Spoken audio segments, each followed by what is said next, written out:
So here's what's unique about land bank properties, and this is what I love about novice and entry level point into real estate. You don't already have to have the actual cash.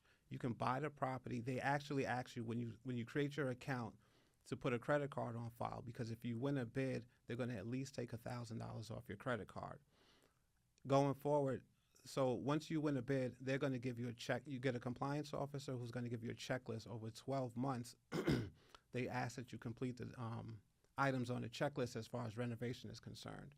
Now, before closing, and this is what I like about it, you actually don't have to have cash. You can actually close with a credit card. You can put the balance. So if you win a property for $5,000, they'll take that initial $1,000, but the other $4,000 you can send to a title company with a credit card.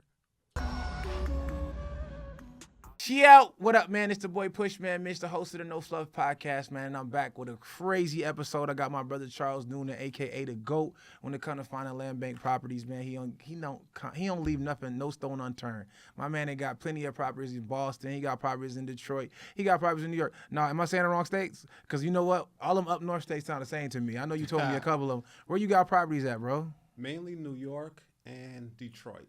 New York and Detroit. If y'all don't know, if y'all not familiar with Detroit, that's where Big Sean is from. You know, he say, I do it, That's boy. right. Boy. Yo. No, I'm just joking. I'll tell you Well, something. welcome to the show, bro. Welcome to the show. Thank you. Hey, man, I've been trying to get you on here, bro. You one of my star mentees as well, too. It's Yeah, crazy. let's So go. I learned from you, and you learned from me. It's just like, yo, it's called iron sharpens iron. So I had to get you on the show, man, because this shit is crazy, bro, what you doing with the land bank properties. Perfect.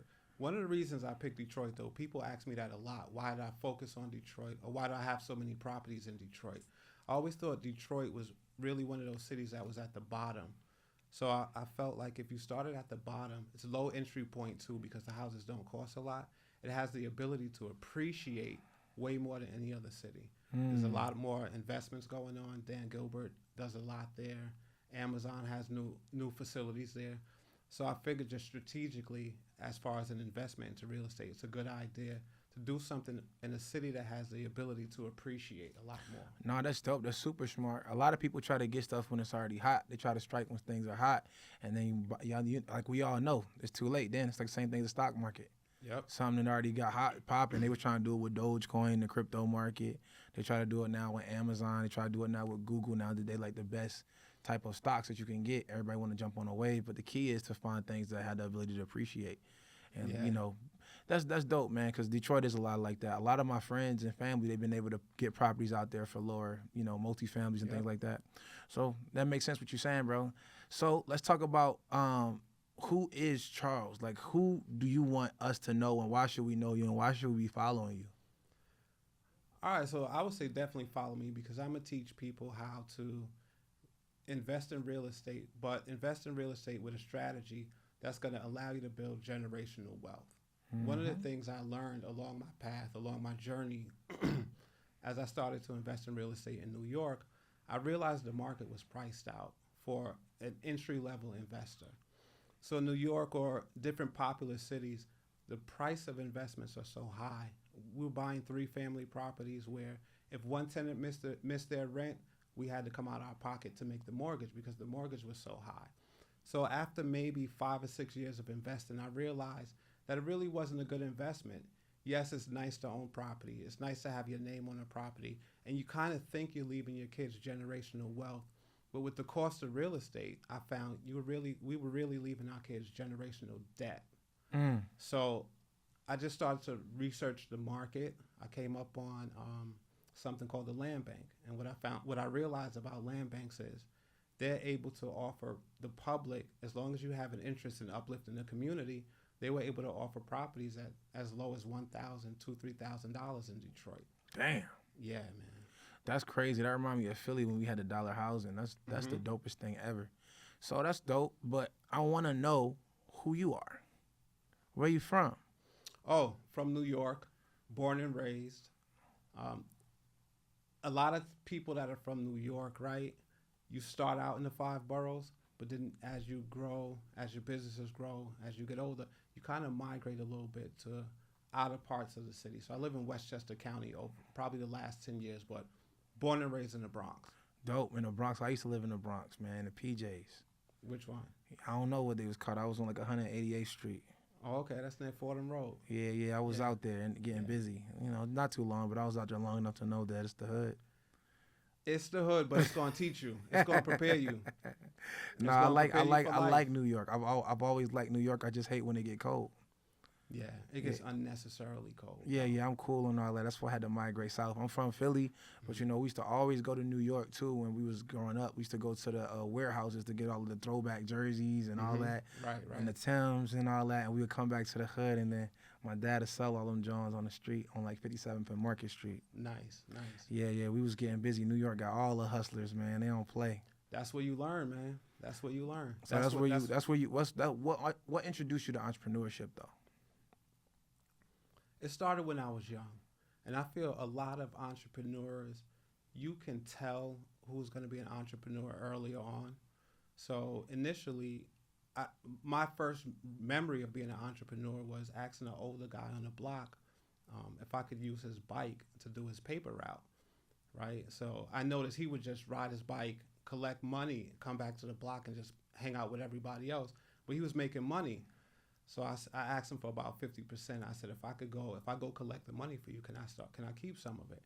Then I also kind of brokered a deal where I asked him if I could use the bike, right? If I use the bike to collect the money, would you allow me to just ride it regularly? Because, you know, growing up, I didn't have a bike. Everybody else on the block had a bike. So eventually he was like, all right, you know, I'll let you ride the bike if you go collect the money. Then later on, once you come back, if I'm not using it, you can use it. So that's how I hustled my first job and my first bike. Damn. That's crucial. So you got a good taste earlier. Like me, I ain't start tasting blood till I was older. Like I was like 25 years old. And I ain't never really doing anything to earn my own money. I would just go from jobs to jobs, any independent contract and things like that. So I really ain't have that, you know, entrepreneurial background. So I always thought entrepreneur meant you ain't have a job. And then I clearly learned later that that's not true. And most of the people who we look up to and who have all those things that I want in my life, they're all entrepreneurs. Yeah, but I think crazy. you learn early on. And then some of it is forced, right? So I didn't come from a privileged background. Mm-hmm. My mom's worked nights and she had a job at night and a job in the daytime. Yeah. So I really had to fend for myself for the most part. That's spicy, man. So let's talk about how we met, right? Because you one of my mentees. You was able to, you know, get a whole bunch of whips under your belt. You was able to get, I know you got the Maybach this year. You got the Lambo Urus this year. You got the Ghost too. Crazy, man. So let's talk about that, man. How did that come about? Again, so it started out with my son actually watching a video on YouTube. Mm-hmm. And he told me, he's like, Dad, let me use your extra car. Right? And I'm like, what do you mean let you use my extra car? So he's like, nah, I just watched this video and it was about Turo. So he asked me to put the car on, and I did my research and I looked it up and I was like, you know, it's not a bad idea. So I got one car on, and that one car that we never really used, probably made like $800-900, right? And from there, we just took off. So one car led to two. Then I really started to dig in because I was actually making real money. Mm-hmm. So probably I got to about 15 cars, and then I some way, somehow found you on the internet, right? Found you on Instagram. And then the stuff that you was giving away, I really gravitated to it. And not that I just listened to it, I actually implemented into what we was doing. Right. So again, just the entrepreneur, the hustler, I found out how to do it in New York, which there aren't many people that could do it in New York. So the people that do it in New York, they really come through me. Damn. Yeah, man. Crucial. You took over the scene. Took over the scene. But a lot of it, I gotta say, came from you, right? Just seeing other people do it. Mm-hmm. One of the things I also wanted to mention is, growing up, I didn't see a lot of people doing a lot of things, right? And that's one of the benefits of the internet or Instagram. You're able to see other people in different parts of the country that are doing things. So it really gravitated to you and how you was really just giving away game on the internet. At all times, it's mandatory now. Yeah, but so what I did, I executed. Facts. Right? So I took those 15 cars, turned it into 20 turned it into 30. We started doing business together. I started sending you referrals. You started sending me referrals. I learned about the mentorship. So I'm in New York. Everybody's asking me how, and then I start sending them to you. Right. you got people in New York. You're like, hey, call my man Charles. And then we just grew the relationship like that. So Facts. That's super dope. So I remember when you got the Urus and you was telling me, Right. you called me where I would think I was in like DR. You was in DR. Right. It was crazy. And you called me, you was like, yo, I just got this Urus, man. How do I cut it on? I got the key. I was so amped. I jumped in the car, right? And I'm looking like, where do you put the key? I'm thinking, I know everything, right? First Lamborghini. Right. Gotta admit, props to you. Got me into Lamborghinis because I more so was into the Mercedes, the BMWs, more of the luxury line, but got into the Lamborghini. So I said, oh shoot, I don't know how to start this. He got me into it. Let me call him. I was gonna show you anyway, but I was gonna flex on the road, right? Right. So I said, I hope he answers because I don't know how to start it, right? So I called you up. You're like, yo, I'm in DR. You gotta be quick. I'm like, all right, I got this shit. Just show me how to turn it on. Right. So I turned it on. Yo, I'm learning so much about that car, man. And even last week, I didn't know how to put it in neutral. Right. Right. So now you know. Yeah. So you might as well just tell a podcast how. You gotta for everybody out there, when you get your first Lamborghini Urus, you want to make some noise. You want to play with the gas pedal and make that thing growl. You press both paddle shifters at the same damn time. That's it. And that's for Huracans, Aventadors, and Uruses. So all them Lambos do the same thing. Boop, you have both. You in neutral, you can rev it up. Yum, yum, yum, yum, yum, yum. You know what I'm saying? Give people the show they want to see. Yes, but no, I was just proud that you was even doing it, bro. Like I watched the growth go and all the numbers of the cars go up. I watched your numbers go up, how much you was making. I was like, bro, it's super dope that you was able to do that, man. Because a lot of people wouldn't be able to do what you do. They got to be executors or it won't make no sense. Y'all got to say that was fun, too. It was fun, the energy we created, right? So I made 5,000. I shot it to you. Yo, bro, I just did 5,000 this week. Right. Next week, yo, 15. Oh, shit. Yo, let me send this off. Mitch did 15. But it wasn't necessarily documenting. It was more like just sharing the success because I think we were pushing each other. For sure. Or at a minimum, you was pushing me because sure. I'm like, all right, if he's doing this, damn, I made 30,000 this month. All right, screenshot that.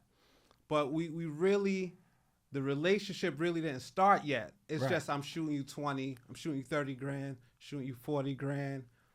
Then I think it got to like 90. I was like, yo. Crazy. I got to call this motherfucker. For real. I got to call him, but not just to talk about it, but just to let you know that, like, yo, I'm listening.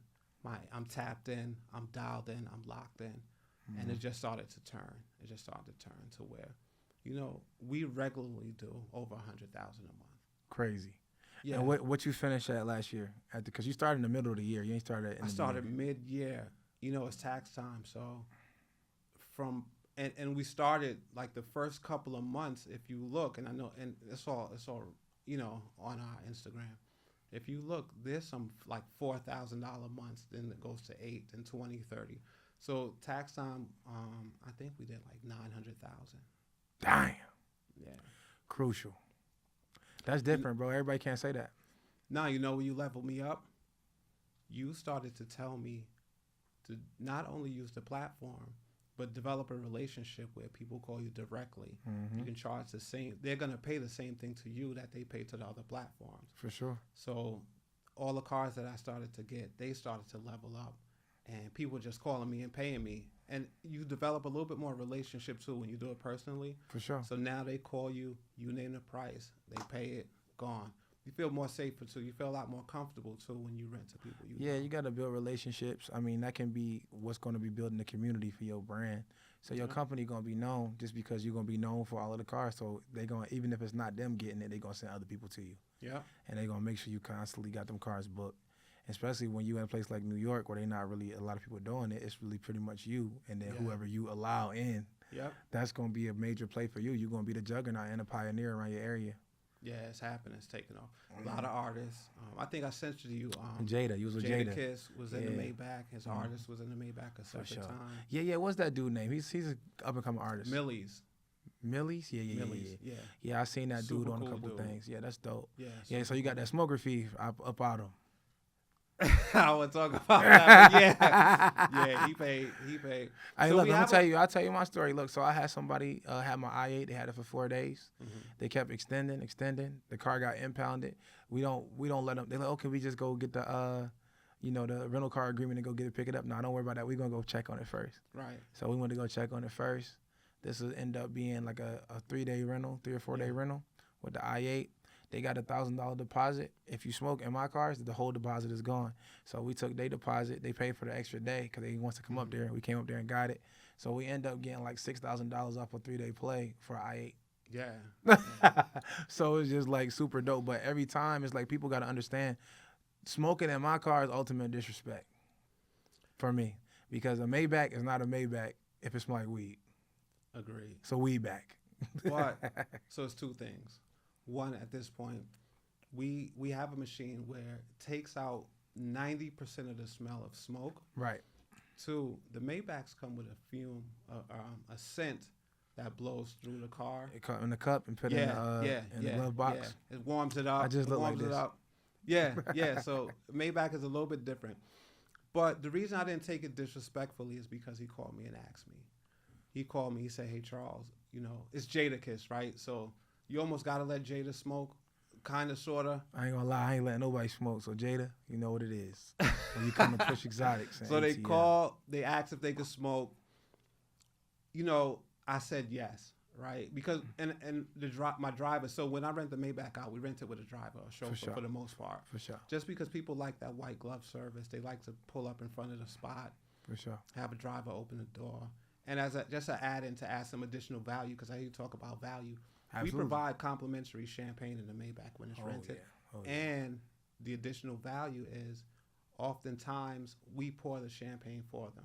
Mm-hmm. So the Maybach has 2 champagne holsters in the back. Mm-hmm. So I often tell them if the person drinks when they get in and out before they come in or out of like restaurants or whatever venue they've gone to, pour them a little glass of champagne, just so when they get in they could continue to turn up, right? Especially if they're on a date.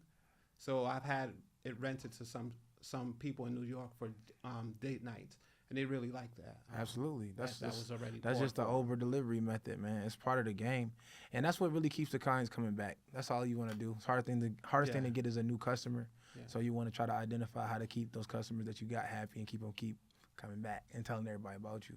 Yep. So yeah, I mean, shout out to Jadakiss, man. They did good in the little versus battle, man. It was hard. Yeah. I definitely was dope for the culture. I always been a big fan of Jada for a long time. But if you smoke my vehicle, he banned for life. Just saying. But no, what's so funny, man? When my Lambo was in Miami, my Huracan, I had a green one, and Jada took a picture in front of it. Mm-hmm. You know what I'm saying? Posted on the gram. So that was free promo for me because I ain't do nothing but just say, "Oh yeah, look at our client Jada come posting." Yeah. He ain't rented. He got on lime green with the jaw. It turns it up. Man, what, man? I mean, whatever we can do to do some good promo. So I'm all about that. So always making relationships too. Find ways. Let me tell you another bar that you can do with any business really. Mm-hmm. When you do get those relationships with those type of dudes, partner up with them. Yeah. Y'all know what I mean by partner up? So a lot of people look for sponsorships, right? You ever see like a event and they say, "Oh, it's sponsored by this, and this," mm-hmm. and it don't necessarily mean they really paid. But what it means is you can come to her instead of coming to people with sponsorship packages. You can come to them with partnership. Mm-hmm. So that's how it leads to you getting $1 million deals with certain people. It's how it leads to getting different type of affiliation. So if I come to you and say, "Look, I want to partner with you. Like this is my company. I got Push Exotics. I got every car. Mm-hmm. I want to partner with you and get you a percentage of this." Yeah. Bro, you don't know the type of promo you'll get by doing that, saying Jada sending all of us saying, "Oh, look, everybody got to go to Push Exotics" from his page. Right. And then you go do it again with the next person you got a relationship. "I want to partner with you." The verbiage is different, but it'll get you all the bookings you need. You know how many celebrities I meet just having these Lambos and stuff like that? Mm-hmm. All the rappers y'all ever seen, they come down here and try to get them because at the end of the day, you're going to find that a lot of those rappers, they really living off budget money, so they get advances. Yeah. But they do have likeness, they do have clout, they do have large followings. So what it is people like myself who do actually have the cars, they're gonna call me to get the vehicle so they can get their videos done, so they can go take their girls out. When they want to go fly somebody in the city, they want to get picked up from people like me. So what I do is understand my leverage and partner up with them. Likeness plus the business equals both of us eat and both of us happy. So I always come to them with partnership instead of even sponsorship. "Yo, you should sponsor this. I'll give you this so you can do that." Nah, let's make money together. And they want to make money. Right. Use that word partnership. That word partnership is different, and that's how you get brands too to support your joint. Like, look, I'm having an event, I'm having a car meet. Push's Eyes having a car meet. You want to have a partnership? If you say it like that, everybody want to work with you. It's a bar for y'all. Makes sense. That's a bar for y'all. I got a whole event put together. Had 80 sponsors, all different business owners. We partnered up. We broke bread. It was easy. So that's the name of the game. And then once they get on it, they're gonna like what you got going on. They're gonna want to continue to do business, and then you're gonna be able to have cross marketing going on amongst their community and your community. No better way to level up in the game. Appreciate it. You already slow what it is. You know All I'm right, so it. You know I'm taking it. You know I'm using just, it. I'm just saying. I'm gonna shoot it to you. Y'all got the partnership. No, I'm telling you, I already know you're gonna do it. I already know you're gonna do it, and I know when I'm giving certain bars to certain people, we're gonna be talking about this in 2 months, 3 months, and you're gonna be like, damn, I really went on a podcast and you said that, and I made all these millions of dollar partnerships. Yeah, we've been doing it so far. Yeah, that's from 100 to 1,000, 10,000, 100,000. Man, that's part of the game. Yeah. All right, so now another thing you've been doing, though, and what I've been learning from you is about the land bank properties. Right. So I really want to get into that because my following and the podcast viewers definitely need to know how to make money in that space because it's a huge open window. So first of all, tell people what a land bank property is and then how we can get into the game. All right. So land bank is a public entity that focuses on converting problem properties into properties that are going to be of productive use. Problem properties have been identified as vacant properties, abandoned properties, eyesores in the neighborhood, or properties that deem neighborhoods unsafe. Okay. So once you identify what a land bank is, how can we capitalize on them being there? Like what can we do? So there's probably 3 different variations of how you get a land bank property. You can get an auction. Some have own it now, and then some have requests for proposals. Okay. Oftentimes there's auctions, and then there's like own it now. Well, they'll list the property on their website. You can just bid on it for an auction, or you can submit a price for own it now. That's dope. So you teach people how to get these properties, right? Yep. So if I was a novice coming to you on the street, how could you coach me into getting me my first property? Well, I would do a small analysis on and just to try to identify what your budget is. Right? Okay. If you can afford something in an area close to where you live, we'd look there. So if you were in New York and you were a novice, I wouldn't recommend that you buy a land bank property or buy a property in New York. I would probably put you in a different market or recommend. One of the good things about buying land bank properties is you can execute on the entire process remotely. Right? So I would recommend, let's just say someone who wants to follow footsteps of mine, I would go into more of an emerging market where, again, we talk about the appreciation of the property. And it's a low entry point into the game of real estate. All right, so Detroit area, we should be looking. You could definitely look in Detroit. Detroit has a lot. Detroit has a ton of land bank properties. The city is behind people coming into the city and helping to revitalize the neighborhoods. That's dope. So where do we find the properties? Like what we look at? What website? So you just go online. There's 250 land banks across the United States. And then there's they're in cities and towns. So every town that has a land bank typically has a website. And you can go on the website and you get all the information. So for Detroit, which is just an entry point in a sweet spot where I've happened to make so much money, is the Detroit Land Bank Authority. Detroit Land Bank Authority. Yeah. And okay, so after we identify the land banks and how do we find the properties? They already just have them already listed? Yeah, so the Detroit Land Bank auctions 2 properties per day. Damn. They have an own it now section where they probably list about 20 a day that go for sale. You just put in an offer if you're the highest offer at the end of 72 hours. So if we put in an offer, let's just say the offer started at $1,000. So if you put in an offer for $1,000, that'll start the clock. It's a 72-hour clock. If no one comes behind you and puts in a better offer or a more expensive offer, you'll win that property. That's dope. And then once you get it, how do we start? Do we need to already have the funding on to, how to restore it, how to get it repaired? So here's what's unique about land bank properties. And this is what I love about novice and entry level point into real estate.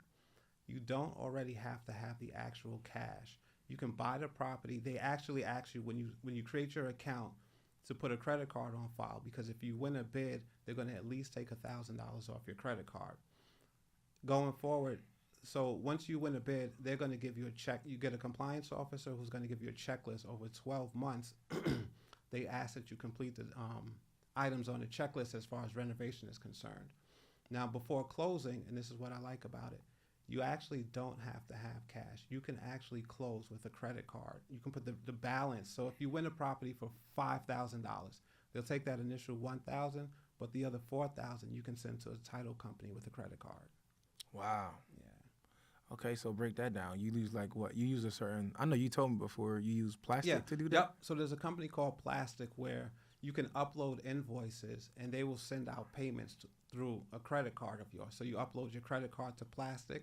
Then if you have an invoice or just any item that you want to pay, you can just upload that invoice into Plastic. They will wire the funds to the title company. So this kind of helps us get into real estate where we don't have to have necessarily a whole bunch of cash. We don't even have to apply, or we don't even have to get approved through a mortgage company anymore. When you're buying a land bank property, you can actually do the whole thing from a credit card. Okay, so but what about repairs? You gotta have the funds for the repairs, right?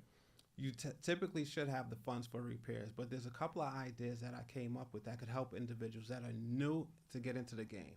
So just to start, if you want to get into the game and you just wanted to buy a property, make some money, and then maybe buy another one where you can renovate and keep it, you can buy the property, and my recommendation would be use a credit card, right? You'll buy the property really low.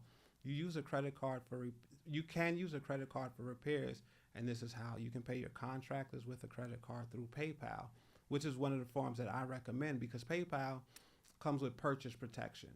So there's some recourse there if the contractor doesn't do the things that he should do. Mm-hmm. But again, one of the unique benefits is that with renovations, a lot of the stuff that you need is at Home Depot.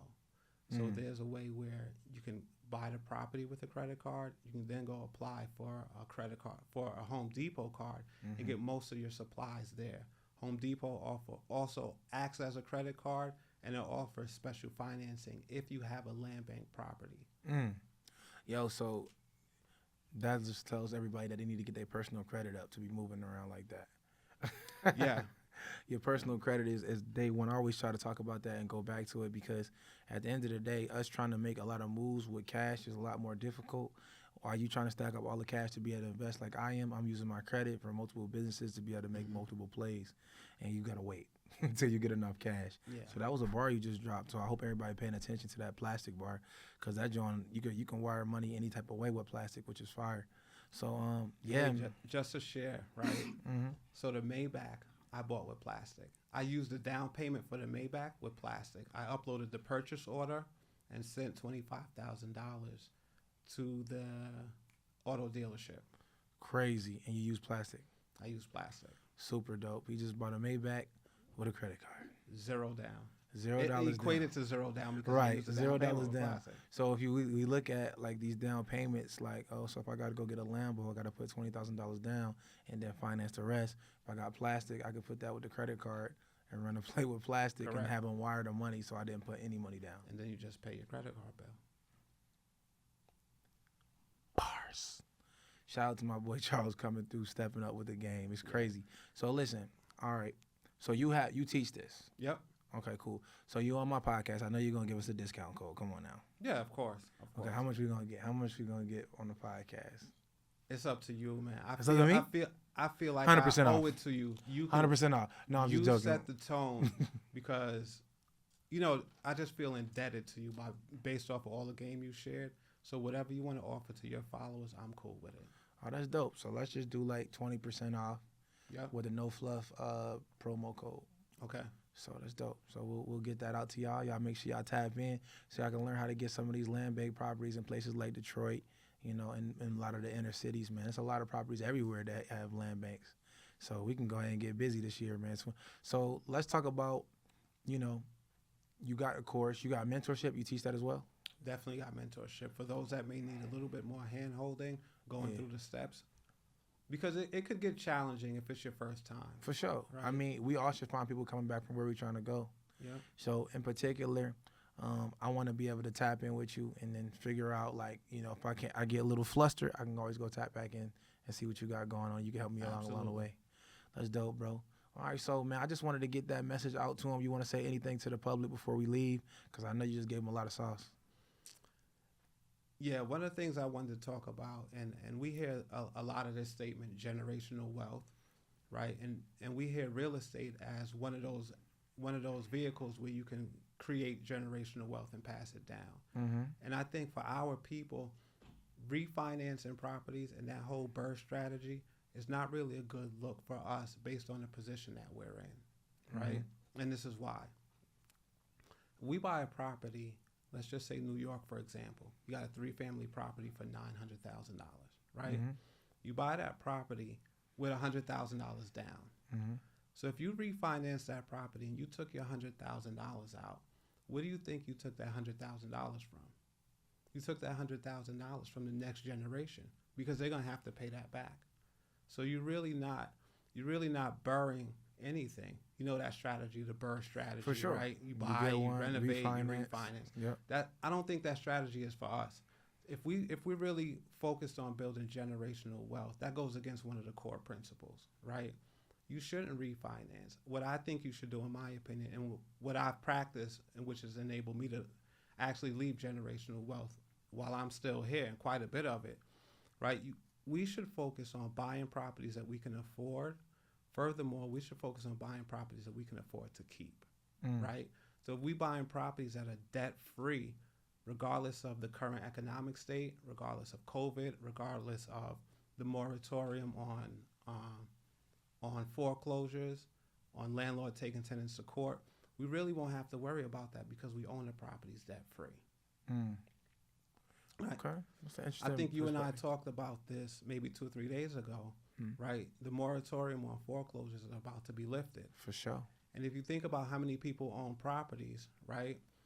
They may talk about all the fancy stuff, all the benefits to it, right? But they don't really talk about, during the pandemic, how many people didn't pay their rent. Right. Right. And it's understandable because there's a pandemic going on. There's quite a few landlords that couldn't pay, or quite a few property owners that couldn't pay their mortgage during that time. Mm-hmm. Naturally, it's a pandemic. People were laid off. And I was in a position, this is what really struck a chord with me, right? So I owned a block of properties on a street called Wayburn Street. It's on the east side of Detroit, right? Just renovated all the properties, just put all the tenants in. The pandemic hit. And I slept comfortable. When the tenants called me and they said, "Hey, Charles, you know I got laid off. I can't pay the rent." It didn't really bother me. And I was able to almost give back to our people in a way of saying, "Hey, I understand. You know, this is a tough time. If you can't pay it, we'll figure out a way to make things happen for you. But you don't have to worry about leaving." Me as a landlord, I didn't have to kick my tenants out to jam somebody in that could pay the rent. It was kind of easy for me to say, "Hey, I understand we're all going through this. This is a global pandemic," right? So I slept well during the pandemic. And then what happened as things turned, the tenants, they almost felt indebted to me because I was able to kind of work through that. And they all caught up with the rent eventually. And it just helped me to understand the value of creating generational wealth versus debt. Bar. And we're going to end it right there. That was a hell of a close. My boy, I appreciate you coming on the pod.